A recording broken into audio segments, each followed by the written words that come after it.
Hey, I'm Kevin and this is HFX by Bike, a channel all about getting around Halifax by bike.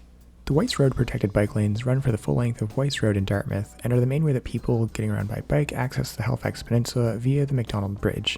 In today's video, I'll be running through some ways to make them better. The lanes run between a multi-use path connecting to Farrell Street in the north all the way to the Dartmouth Commons in the south, totaling about 1.6 kilometers in length.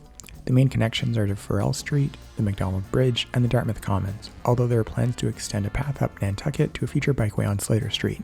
There's a misconnection between the southern extent of the lanes and the Dartmouth Harbour Walk Trail, which picks up near the Alderney Ferry Terminal 500 meters past the end of the lanes. The nature of the build-out varies wildly. South of Boldland, the lanes are more or less in their final form as far as I can tell. Physical barriers are in place year-round, and some sections are even formatted into off-road lanes. North of Boldland, the lanes mostly devolve into painted lanes with seasonal flex posts. This seems to be due to the permanent design being installed when the road was resurfaced a few years ago, and the northern section not getting that kind of work yet. That's how the Wyse Road bike lanes work now, so let's go through some of the limitations and what can be done to improve on them. Starting in the north, the multi-use path connecting to Farrell Street is a sidewalk. It's substantially narrower than city standards for a path that's supposed to be a shared space between pedestrians and cyclists.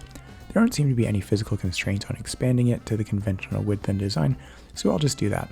It seems like it's mostly an issue of not having gotten around to it yet. Making our way south, we land at the not-so-completed section of the lanes. Just from casual measurement from satellite images, there don't seem to be any space issues with upgrading these painted lanes to barrier protected, so I'll just update the visuals here. That does a lot of the heavy lifting as we continue south. You're probably thinking I'm going to do something wacky with the bridge entrance, but I'm actually not going to touch it for now. I'll explain why later on. Further south, we get to the end of the bike lanes if you're heading towards downtown Dartmouth. There's an awkward, unstructured merge into traffic at the exact point where the lane starts to split and become a transit priority lane, but also a slip lane. It's basically a free-for-all, and there's not really a correct way to use it as far as I can tell. The city has plans to connect the Wyse Road lanes to the Dartmouth Harbour Walk Trail, and they've released some design options to the public. The options represent different ways of adding a bike connection as well as transit priority, giving different amounts of space to each across the different designs. I've linked the city's design page in the description, but just for fun, I've made my own. The route between Wyse and the access point to the trail has a single major bottleneck, the signalized three-way intersection between Wyse, Windmill, and Alderney. Looking at traffic studies for the intersection, almost all of the movement during both the morning and evening peak hours is motor vehicle traffic moving between Alderney and Wyse. During morning and evening peak hours, 1,600 to 1,800 vehicles pass through the intersection, with roughly 70% of that volume moving from the direction of Alderney to Wyse or from Wyse to Alderney. These movements don't conflict with one another and don't interact with any pedestrian crossings. So, functionally, all of the extra lanes and signal time spent waiting exist to accommodate the less than 30% of traffic coming to or from Windmill Road. Given the volume of traffic moving through the intersection, we can accommodate it all using a simple single-lane roundabout, which I'll place like this. Just on its own, this would probably improve traffic flows in the area despite using fewer lanes to do so. A byproduct of this change is that there's now some leftover space for bike infrastructure. I've added a two-way protected bike lane on the western side of the roundabout, which loops down and runs down the southern side of Alderney. Moving down Alderney, the previous three-lane structure gets dropped to one lane in each direction for general motor vehicle traffic. This layout changes near Flotilla Lane. The eastbound lane splits into one lane each for general traffic and a dedicated bus lane. This is actually the current structure of Alderney, I'm just making the curbside lane a bus lane. The opposite transition happens on the other side of the road. The center running general traffic lane has to merge into the curbside bus lane, which continues up to the roundabout at Windmill. This gives transit default priority, but also gives the opportunity to add a signal to essentially turn off traffic flows into the roundabout in the event that congestion starts to occur. Also at Flotilla Lane, the protected bike lane merges into the existing sidewalk to form a multi-use path, running for about 200 meters to Ochterlony. People didn't like the multi-use path options in the city's design, and I agree with the complaints, but given the space and the desire to add bus rapid transit lines, the space constraints are pretty limiting, and so we have limited options.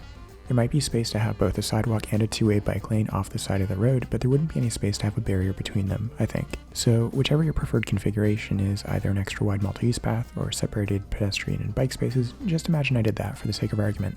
Once we get to the ferry terminal, we're technically on the Harbour Walk Trail. The wrinkle here is that the entryway to the trail pulls triple duty as an active transportation corridor, a transit hub, and an event space.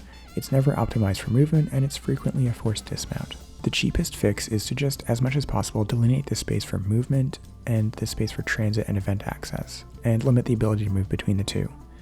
This is probably something that can be done with simple decorations or planters.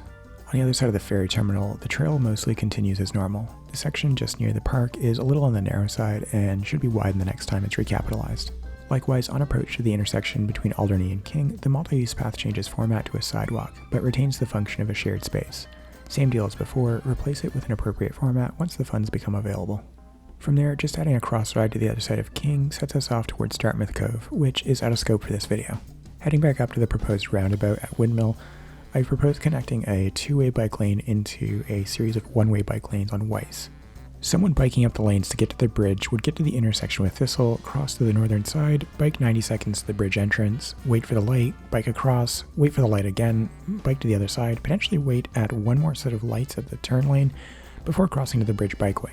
Would people willingly subject themselves to 3 to 4 minutes of delays relative to just continuing to bike in the wrong direction northbound on Wyse? Probably not. People already routinely bike on the wrong side of this section of Wyse because it knocks something like a quarter of your total travel time off your trip. Adding to a bike lane leading up to the intersection is just going to increase this effect. Can the southern side of Wyse have a two-way bike lane running to the bridge? Yes, with some caveats. The bike lane on the southern side of Wyse is already double wide for most of the distance between Thistle and the bridge, with the main exception being this section of landscaping done near the hotel. This is a no parking zone. I'm not sure if it has any intended uses, like loading. If there's no intended use there, then the space can just be repurposed and the whole section between the bridge and Thistle can be made two-way. This would knock 3 to 4 minutes of delay for trips going to the bridge. The larger drawback is that the city just recapitalized this section of Wyse a few years ago, and so we're unlikely to revisit it anytime soon. The more optimistic take is that they're likely to rework the bridge entrance now that the tolls have been removed, and this would be a small, one-day project that would be added without much additional disruption if they're already working in that area. That's a run-through of some ways to improve the Wyse Road protected bike lanes. Let me know in the comments which parts you like and which parts you think could be better. Thanks for watching through to the end of the video. Be sure to hit the like button and subscribe to the channel for more videos all about getting around Halifax by bike. That's it for this one. As always, thanks for watching and see you next time.